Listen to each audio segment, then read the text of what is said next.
Hi అండి, welcome to our channel Telugu audio FM. నారాక్షసుడు కథ 13వ భాగాన్ని ఇప్పుడు మనం వినేద్దాం. ఇక సిద్ధాభూమి ఆనందానికి అవధులు లేవు. తమ ప్రపంచంలోకి ఇంకొక ఇద్దరు ఒకేసారి వస్తున్నారు అని చాలా సంతోషంగా ఇంటికి వచ్చి ఆ శుభవార్త వరంకి కూడా చెప్తారు. ఇక వరం తన భర్త కూడా చాలా సంతోషిస్తారు. భూమి బాబును ఒడిలో కూర్చోబెట్టుకుని, కన్నా నీకు ఇద్దరు తమ్ముళ్ళు రాబోతున్నారా అని అంది నవ్వుతూ.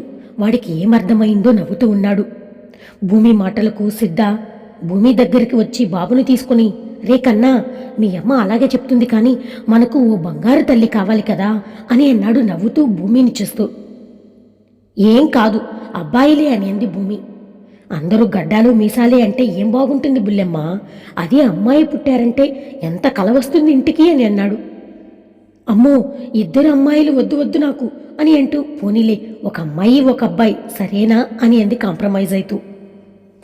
సిద్ధ భూమిని చుట్టూ చేతులు వేసి తనకు దగ్గరగా లాక్కుని, నువ్వు చెప్పాక కాదంటానా బుల్లెమ్మ, నువ్వు ఎలాగంటే అలాగే అని అంటూ భూమి బుగ్గలాగాడు. దాంతో భూమి బుగ్గలు రుద్దుకుంటూ నవ్వేసి సిద్ధ ఎదపై పడుకుంటుంది. రోజులు గడుస్తూ ఉన్నాయి. అలా భూమికి డెలివరీ డేట్ దగ్గర పడడంతో సిద్ధ భూమిని వరం ఇంటికి తీసుకొచ్చేశాడు. ఏ టైంలోనైనా హాస్పిటల్కి వెళ్ళడానికి ఇబ్బంది ఉండదు అని. అవ్వ కూడా పిల్లల్ని చూసుకోవడం వరం ఒక్కదాని వల్ల కాదని ఆవిడ కూడా వచ్చేసింది. ఇక నైట్ భోజనం చేసి ఆరు బయట కూర్చొని అందరూ కబుర్లు చెప్పుకుంటూ ఉండగా భూమి పిల్లల మాటలకు గట్టిగా నవ్వుతూ ఒక్కసారిగా కడుపు పట్టుకుని అమ్మా అని అంది బాధగా. సిద్ధ కంగారుగా, ఏమైంది బుల్లెమ్మ అని అన్నాడు దగ్గరికి తీసుకుని కడుపు పైన నిమురుతూ. భూమి కష్టంగా, నొప్పిగా ఉంది సిద్ధ, హాస్పిటల్కి తీసుకెళ్ళు అని అంది కన్నీళ్లు పెట్టుకుంటూ నొప్పికి. సిద్ధ జీప్లో భూమిని ఎత్తుకొని కూర్చోగానే అతని పక్కన వరం కూర్చుంది. డ్రైవింగ్ సీట్లో వరం భర్త కూర్చొని ఫాస్ట్గా హాస్పిటల్కి వచ్చారు. దారిలో ఉండగానే సిద్ధ డాక్టర్కి ఫోన్ చేసి విషయం చెప్పడంతో డాక్టర్ కూడా వచ్చేసింది హాస్పిటల్కి. పిల్లలు అవ్వ దగ్గర ఉంటారు. భూమి నొప్పి భరిస్తూ ఏడుస్తూ సిద్ధ తట్టుకోలేడని పంటి బిగువున ఆపుకుంటుంది. కానీ సిద్ధాకి భూమి బాధ తెలుస్తుంది. అతనికి కన్నీళ్లు వచ్చేస్తాయి. హాస్పిటల్కి రీచ్ అవ్వగానే సిద్ధ భూమిని ఎత్తుకుని లోపలికి తీసుకొచ్చాడు.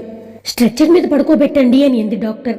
ఆపరేషన్ థియేటర్లో భూమి నొప్పికి అరుస్తూ ఉంటే సిద్ధ టెన్షన్తో అటూ ఇటూ తిరుగుతూ మాటిమాటికి డోర్ వైపు చూస్తూ దేవుడిని వేడుకున్నాడు భూమికి ఏం కాకుండా చూడమని చెప్పి. ఇక కాసేపటికి పిల్లల ఏడుపు వినబడి సిద్ధ ఆత్రంగా చూస్తూ ఉంటాడు డోర్ వైపు.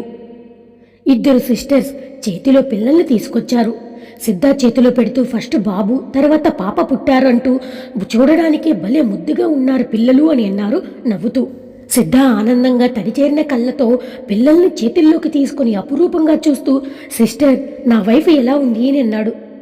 ఆవిడ బాగానే ఉంది, టెన్షన్ పడకండి, కాసేపట్లోకి రూమ్లోకి షిఫ్ట్ చేస్తాము అని అంటూ లోపలికి వెళ్ళిపోయింది. పిల్లలను వరం తీసుకుని, అబ్బా ఎంత బాగున్నారో అన్నా, వీడు అచ్చు భూమిలాగానే ఉన్నాడు, ఇంకా పాపేమో నీలాగానే ఉంది చూడు ఆ సొట్టబుగ్గలు అని ఎంది నవ్వుతూ. సిద్ధ నవ్వుతూ, అవును నా బుల్లెమ్మలాగానే ఉన్నాడు అనుకుంటూ పాపని చూస్తూ, నా బంగారం ఈ నాన్న కోరిక తీర్చడానికి వచ్చింది అని చిన్నగా గుండెలకు హత్తుకున్నాడు పాపని. ఇక కాసేపటికి భూమిని రూమ్లోకి షిఫ్ట్ చేస్తారు. సిద్ధ వరం పిల్లలిద్దరినీ తీసుకుని లోపలికి వెళ్లారు. భూమికి మెలకు వచ్చింది. చుట్టూ చూస్తూ ఉంటే లోపలికి వచ్చిన సిద్ధ వరం చేతిలో ఉన్న పిల్లల్ని చూడగానే ఆనందంగా సిద్ధ వైపు చూస్తుంది. సిద్ధ భూమికి పిల్లల్ని చూపించి, నీ కోరిక ప్రకారం మనకు బాబు పాప పుట్టారు బుల్లెమ్మ అని అన్నాడు ప్రేమగా భూమి నుదుటి మీద ముద్దు పెట్టి.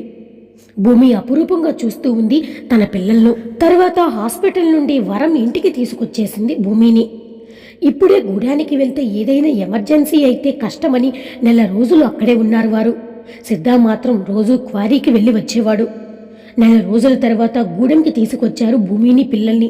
అందరూ చూసి ఎంత ముద్దుగా ఉన్నారో పిల్లలు అంటూ ముద్దు చేశారు చూసి.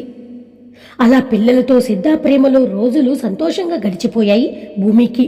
ఇక 8 సంవత్సరాల తర్వాత కన్నా, ఇతని పేరు మోక్ష. కన్నా చెల్లి రెడీ అయిందా అంటూ కొడుకు దగ్గరికి వచ్చింది భూమి. అమ్మా, చెల్లికి ఈ టై కట్టేస్తే అయిపోతుందమ్మా అని అన్నాడు మోక్ష. మా నేను రెడీ అంటూ సిద్ధ చేతిని పట్టుకుని వచ్చాడు రిత్విక్.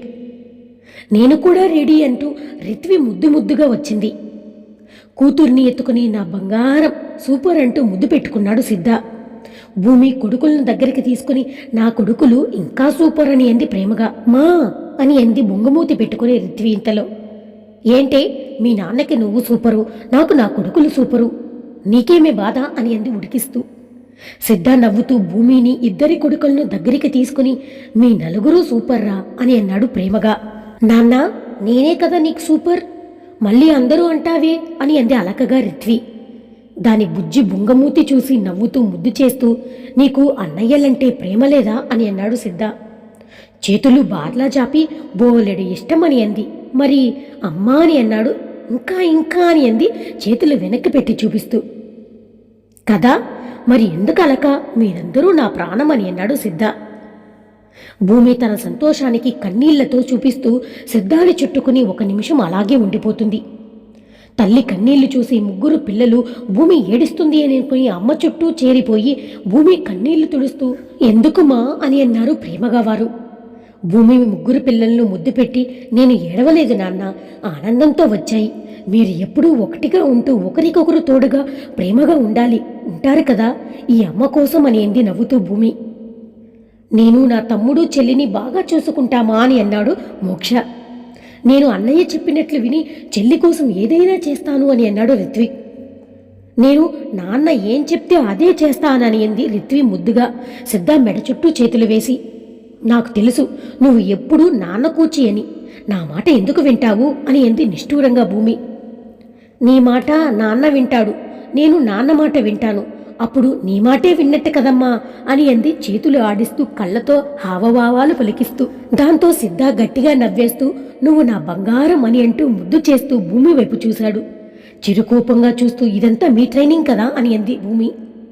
భూమి భుజంపై చేయి వేసి దగ్గరికి తీసుకుని నేనేం చేశాను బుల్లెమ్మ, నా మీద ఎందుకంత కోపం, పాపం చిన్నపిల్ల కదా అని అన్నాడు. ఈ రాక్షసితో నేను వేగలేనక్క, ఇది నన్ను ఎన్ని తిప్పలు పెడుతుందో తెలుసా అని అన్నాడు. అప్పుడే లోపలికి వస్తున్న శివ. శివ వైపు గుర్రుగా చూస్తూ ఉంది బుడ్డది.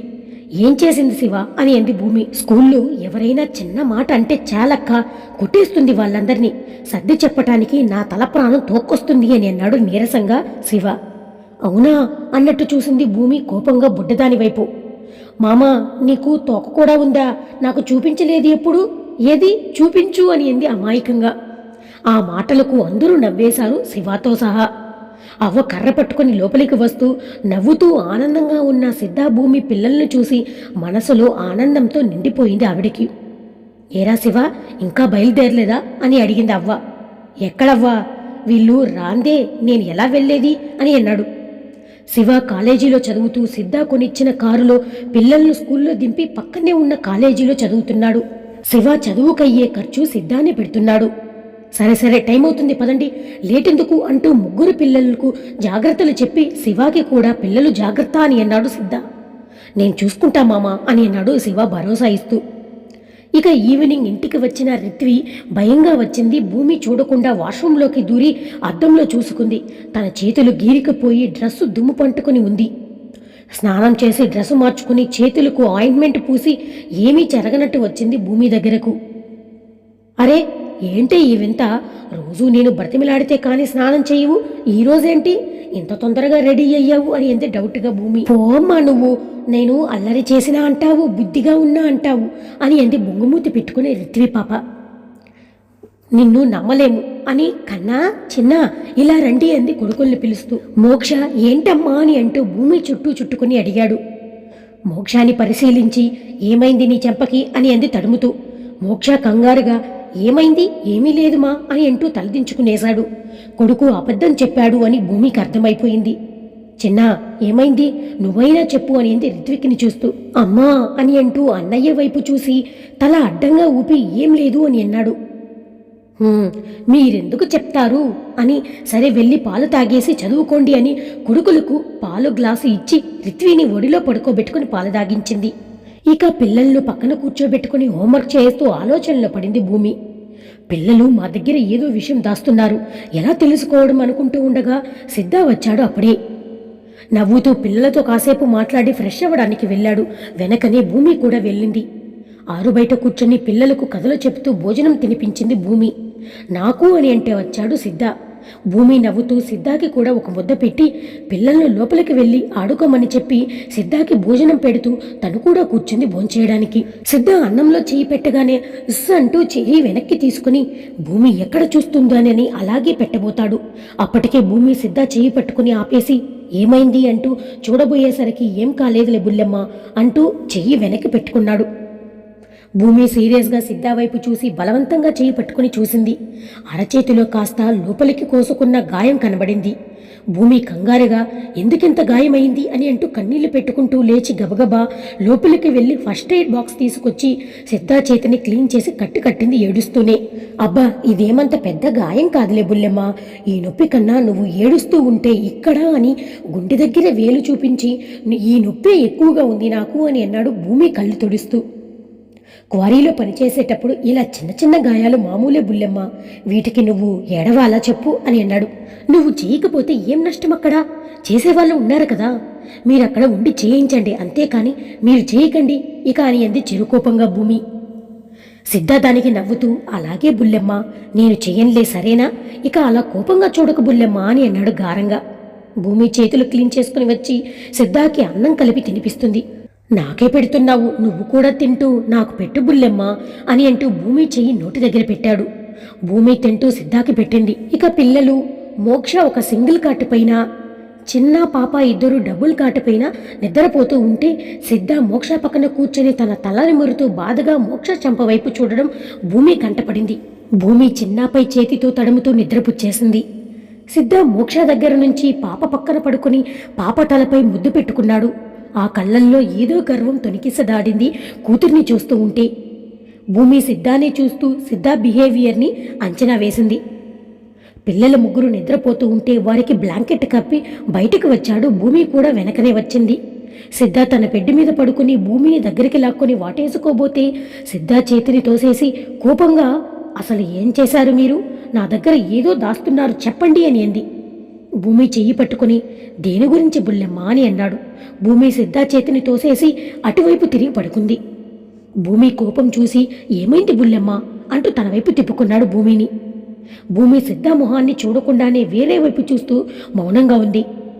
ఇప్పుడు ఏమైంది నా బుల్లెమ్మకి, ఎందుకంత కోపం చెప్పు అని భూమి బుగ్గ మీద ముద్దు పెట్టి నవ్వాడు. భూమి సిద్ధా చేసిన పనికి లోపల సిగ్గు వచ్చినా పైకి చిరుకోపంగా ఇప్పుడైనా నిజం చెప్తావా అని అంది.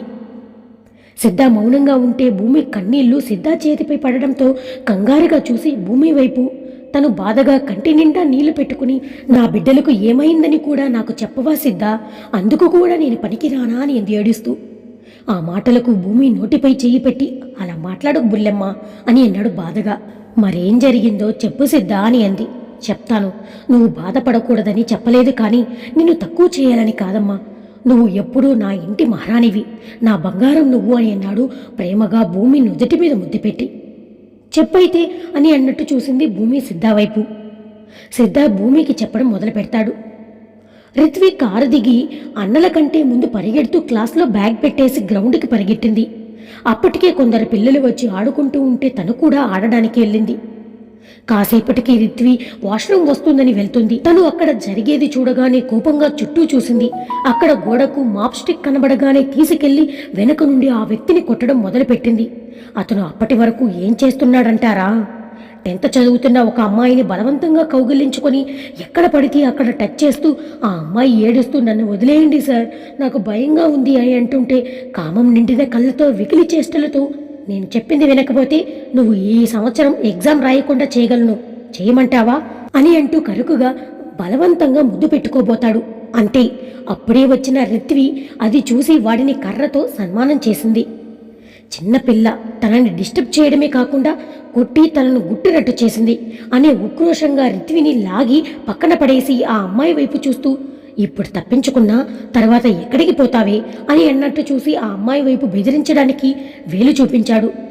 ఈ విషయం ఎవరికైనా చెప్పావంటే నిన్ను కాంటాక్ట్ బ్యాడ్ అని ఎక్కడా అడ్మిషన్ లేకుండా చేస్తాను అని కింద పడి చేతులు గీసుకుపోయి నొప్పి పెడుతూ ఉంటే చేతిపై ఊదుకుంటూ కోపంగా అతన్ని చూస్తూ రిత్విని చెయ్యి పట్టుకుని లాక్కెళ్ళి ప్రిన్సిపల్ రూపు వైపు వచ్చాడు సదరు వ్యక్తి. రిత్విని ఎప్పుడూ తన సరౌండింగ్స్లోనే చూసుకుంటుంటే మోక్ష రిత్వి వాష్రూమ్ నుంచి చాలాసేపైనా రాకపోవడంతో వెతకడానికి వెళ్ళి మోక్షకి రిత్విని ఆ వ్యక్తి లాక్కుని వెళ్ళడం చూసి కోపంగా అటు పరిగెత్తాడు. అతను చెయ్యి బలంగా లాగడంతో ఎర్రగా వాచి నొప్పి వస్తుంది రిత్వికి. అయినా భయం లేకుండా ఉంది. అతను ప్రిన్సిపల్ ముందు రిత్విని పడేసి, సార్, ఈ పిల్ల వేలుడంత లేదు, నేను మంచి చెప్తూ ఉంటే నన్ను ఎదిరించడమే కాదు అబద్ధాలు చెప్తుంది అని అన్నాడు కోపంగా. దాంతో రిత్వి భయపడకుండా, సార్, ఈ సార్నే ఒక అక్కతో ఏదో చేస్తూ ఉంటే ఆ అక్క ఏడుస్తూ రిక్వెస్ట్ చేసింది, అందుకే ఈ సార్ని కొట్టాను అని అంది ధైర్యంగా. ఆ మాటలకు అతను టెన్షన్ పడినా కానీ పైకి కనబడకుండా, సార్, చదువు పక్కన పెట్టి ఆడుకుంటూ ఉంటే కోపడ్డాను అని, ఇదిగో ఇలాగే అబద్ధాలు చెప్పి నన్ను బెదిరించింది, మీతో చెప్తాను అని అంటే అన్నాడు తన తప్పుని కప్పుపుచ్చుకోవడానికి. దాంతో ప్రిన్సిపల్ సీరియస్గా, వాట్ రిత్వి, నువ్వు చాలా గుడ్ స్టూడెంట్వి, తెలివైన అమ్మాయివి అనుకుంటే ఇదేనా నువ్వు బిహేవ్ చేసే పద్ధతి? సే సారీ టు హిమ్ అని అన్నారు. రిత్వి సారీ చెప్పదు సార్, మా చెల్లి ఎప్పుడు తప్పు చేయదు, అలాగే అబద్ధం కూడా చెప్పదు అని అన్నాడు మోక్ష అప్పటి వరకు జరిగిందంతా విని. రిత్వి చేయి పట్టుకుని పక్కకు నిలబడ్డాడు. ఏంటి మోక్ష, నువ్వు కూడా ఏదో చిన్నపిల్ల తెలియక ఓ టీచర్తో ఇలా బిహేవ్ చేసి ఉంటుంది, ఇప్పుడు వెనుక వేసుకొస్తే అదే అలవాటుగా మారిపోతుంది అని అన్నారు ప్రిన్సిపల్. లేదు సార్, మా చెల్లి చెప్పింది అంటే అది ఇతనే తప్పు చేసుంటాడు, కావాలంటే గట్టిగా అడగండి అని అన్నాడు మోక్ష. ప్రిన్సిపల్ అతని వైపు చూడగానే అతను, సార్, ఇన్నాళ్ళ నుండి నన్ను చూస్తున్నారు, ఏ రోజైనా నా మీద కంప్లైంట్ వచ్చిందా? ఇప్పుడు ఈ పిల్ల చెప్పగానే నమ్ముతారా అని అన్నాడు కోపంగా. ప్రిన్సిపల్ సీరియస్గా, రిత్వి, సారీ చెప్తావా లేదంటే పనిష్మెంట్ ఇవ్వనా అని అన్నాడు. రిత్వి కోపంగా అతన్ని చూసి, నేను తనకి సారీ చెప్పను, మీరు నన్ను పనిష్ చేయాలనుకుంటే చేయండి అని అంది మొండిగా రిత్వి పాప. తర్వాత ఏం జరుగుతుందో మనం నెక్స్ట్ పార్ట్లో తెలుసుకుందాం.